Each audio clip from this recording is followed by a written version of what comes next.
This is a track pulley, as you can see. So you have this part here. So what we're gonna do is we're gonna try to machine that part here and try to make something new from there. So let's go.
This is how beautiful it looks now. So the welding is machined off, as you can see.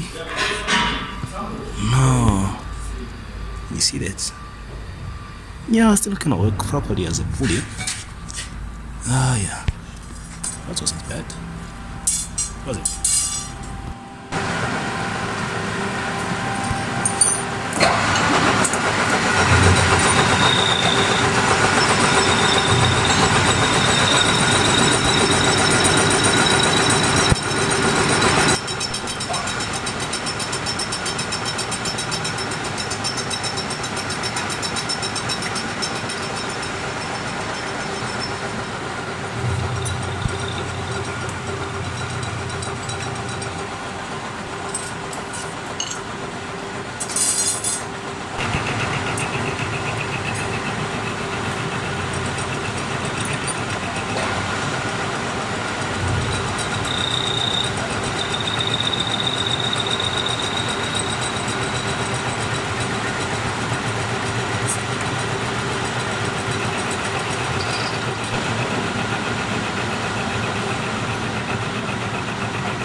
Look at the small chunk that you're putting there.